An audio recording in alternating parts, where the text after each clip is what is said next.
friends, I am Katie. I hope you're doing well. Welcome to my new vlog. Welcome to Desi Girl in underscore UK. And in this vlog, I am sharing my experience about International Women's Day and how I made my day so special. Hashtag 8th of March 2025. So here I started my day while some exhibition or some paintings.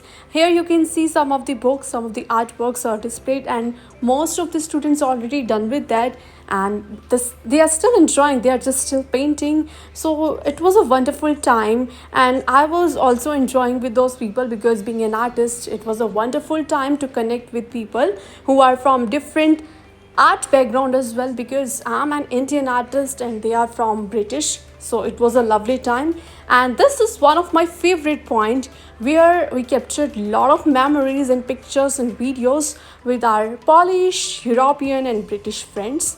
And this is the blue light point where they were just learning and using a tool. If you want to know about it, you can see my last video where I explain about the London Museum of Water and Steam. And now just listen about the views and perceptions of all the women who are still working over there. They are just inspiration for everyone. The collection challenge is just about to start again in the water. When I'm teaching at university is that boys just tend to be more audacious. And I think that's probably a social thing rather than an actual biology wild thing. I think your boys will be boys will get themselves into trouble. But if you're a girl and you're a girl, you It's been very good again, and all these things that I wanted in my man cave, my wife my question really is around schooling. I don't know whether it's a generalisation or an update, but it seems there's a tendency for girls to be directed or go towards biology rather than other sciences.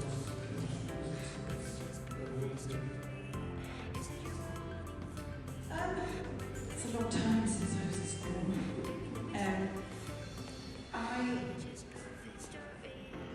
did a lazy thing, to be honest, to tell you. So when I was at school, I was a little bit lacking in confidence, I think I mentioned, with the sciences. And my chemistry teacher did try to persuade me to do chemistry A-level. And I said, no, I think it's a bit too hard. So there is something in what you say. I felt like I wasn't good enough and therefore I wasn't going to be able to do it, and that was going to jeopardise where I wanted to go at university. It's something that I've regretted ever since, because actually chemistry would have been really handy. I went into photography first, it would have been really useful. And then I went into conservation, and again, it would have been really useful. I couldn't have chosen a career path actually that needed chemistry more than it did, but I think that there was something in there at the time that made me feel like I wouldn't be able to do it. Somehow I would be lesser for it, and so I didn't be brave enough to take it forward. I wish that I had more confidence, and I hope that schools are instilling that in their young women just as much as they do in their young men. But like I say, it's a while since I was there. I know I did.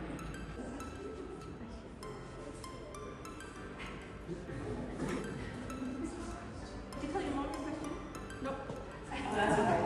You know what? Maybe with you guys later, you can ask her one question. Because yeah, if you want to run back in your face. How about one last question? I've got one right here. What is one piece of advice you would give to women or girls wanting to enter the field that you are currently in? What is this advice? This is really easy. Like the other question was really hard. This is really easy. Just do it. Very short story about me. So the Science Museum inspired me to become an engineer. I am now an exhibit at the Science Museum. There are other people there, it's not just me standing there. But what was really amazing was I very rarely come with, well, in Heritage I have never met another female engineer in Heritage engineer. I met a fair few outside in the midway world. And I hate to see it to be at night. If there was one thing that I can kill for the rest of my life, just out of the world, would be to see it to be, is that you have to see someone doing what you want to do to do it. I hate it. Really hate it. And everywhere I go, people go, oh, well, it's really good because you're a girl engineer, and the girls will see you being a girl engineer, and they're really inspired. I'm like, no, I should just want to do it and do it. Which is exactly how I felt. I looked at the steam engine and went, yeah, I can do that. I will do that. And do it. When I went to the Science Museum when they did the opening of the gallery, for the first time in my life, I met other women who said exactly the same thing. I wanted to be an engineer, so I wanted to do it. It is that simple. I mean, I'm not saying it's that simple, there's all sorts of nonsense that goes on. But if that's what you want to do it. Find a way to do it. Find ways for people to support you to do it. You don't have to see it to do it. But it is nice to see. It is nice. What would be my advice? My advice would be to talk to lots of people. Find people, I mean, now we've got the internet. When I was kind of growing up and thinking about stuff, the internet wasn't really there to kind of look at. But now you can Google who's doing this thing that I secretly, if it's secret, you know, that I think I want to do but I'm not sure. Find out who they are. Have a look at what they're doing, you know, so that you can kind of get a feel of is it what you think it's going to be? Is it as interesting as all that? Is it what you think? And reach out to people. So it doesn't necessarily have to be the most famous person doing the thing that you want to do, but it could be people around them, people who work in the same place as they do. So trying to reach out to people and find people to talk to who might be able to help you. You make those connections. It's called networking. It's not the easiest thing in the world to do, but I would find helpful people, because that's basically what everybody kind of does when they get into this. They have people who help them. It's like the pay it forward thing. People have helped me, so I want to help other people. And that's what you'll find, is that people want to help you. It's easy to feel, and maybe it's particularly a woman thing, that asking for help is hard, and that people don't want to give you help. You're being a nuisance, you're being a pain in the bum. But it isn't like that. I want to be able to help people to understand what it's like to work in museums, what it's like to be a director of one, in case it's their dream to be one. So I know that I want to do that. So I know that when I'm asking other people, that they will probably feel the same to me. So don't be afraid to reach out and ask for help. I think it's also about creating your own path, now more than ever in society. When you think of engineering, it's not just mechanical engineering like we have here, it's bioengineering, it could be engineering in fashion, it could be engineering in materials, genetic engineering. Seriously, the thing about, and I love engineers, and I'm not just saying that because I'm surrounded by them. They take an idea and they make it work. Sometimes when I see, I've got a couple of public art sculptures that we've made, and one of the most important things is the engineering, because once it's up, it can't fall on somebody's head. And they were, to me, the magicians. I was doing the creative bit, but they did the bit which kind of makes it. But engineering takes all sorts of forms, and Julius was saying, just do it. For me, it's stay curious, right? Because I've worked with 20 years, I've worked with children all over the country. They were always asking me that question. I just always go, what would happen if I did this? Seriously, and that's exactly how I do it now. And that's what's so inspiring about here, because some of the work that I've made is using some of the old bits of the steam engines, and I look at these things, I go, what would happen if I added? So I have no idea what's going to come from it. But the nice thing about having done this for a while now is I trust.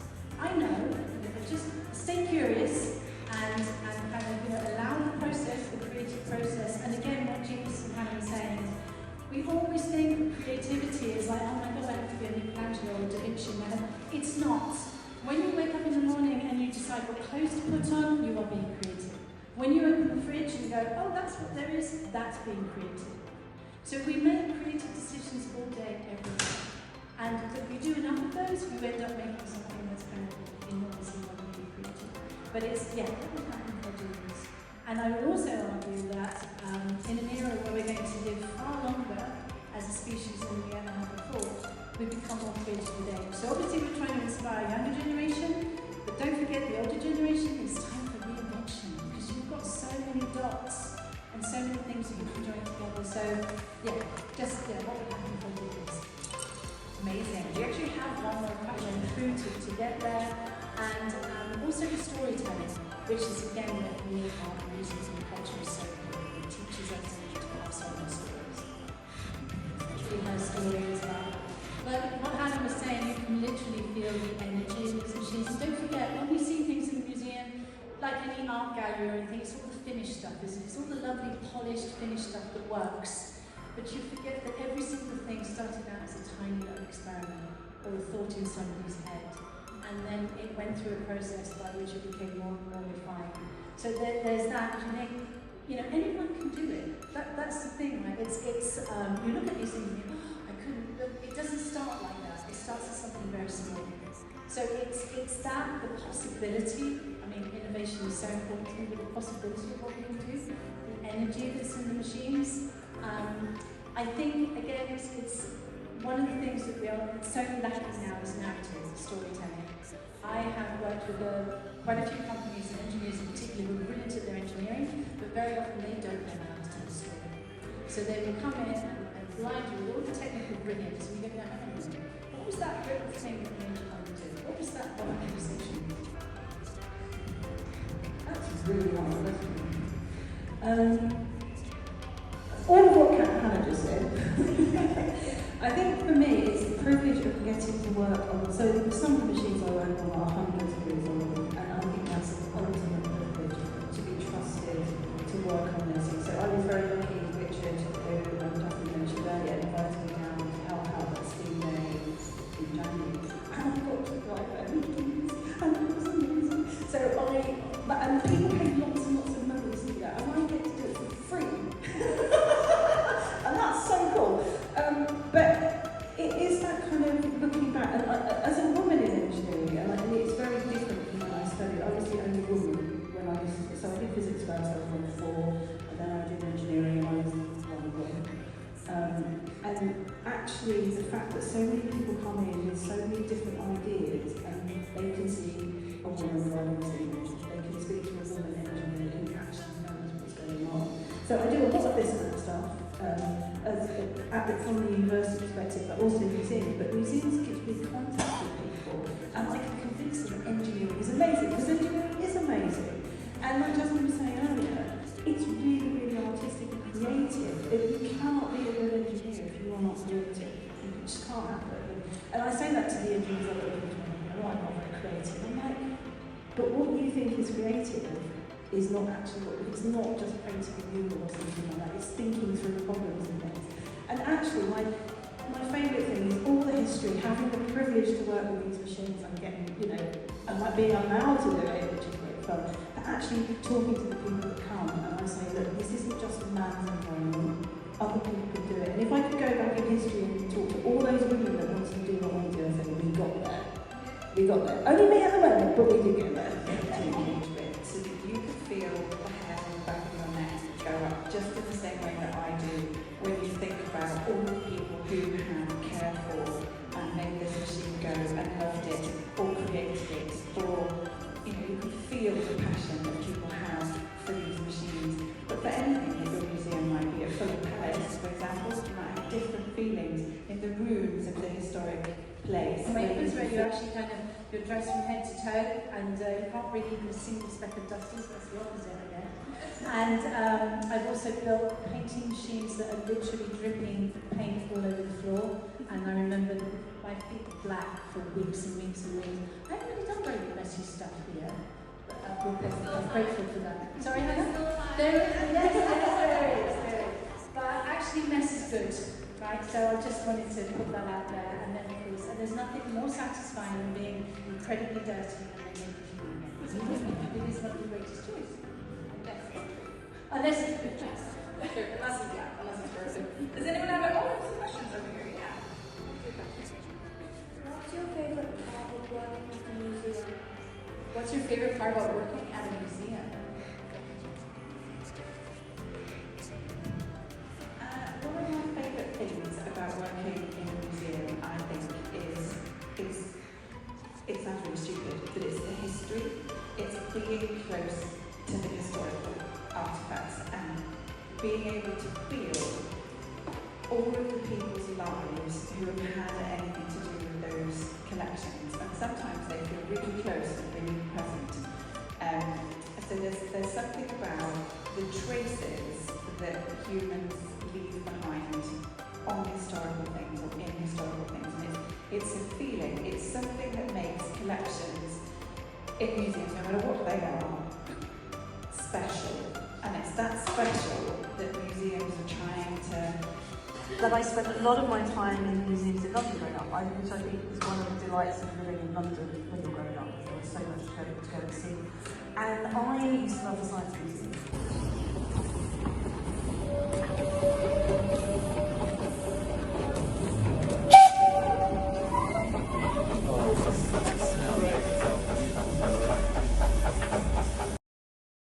I hope you truly like this vlog. Feel free to click on subscribe button to get more updates, and don't forget to like, share and comments on it. So we will meet soon in a new vlog. So bye bye, goodbye and take care.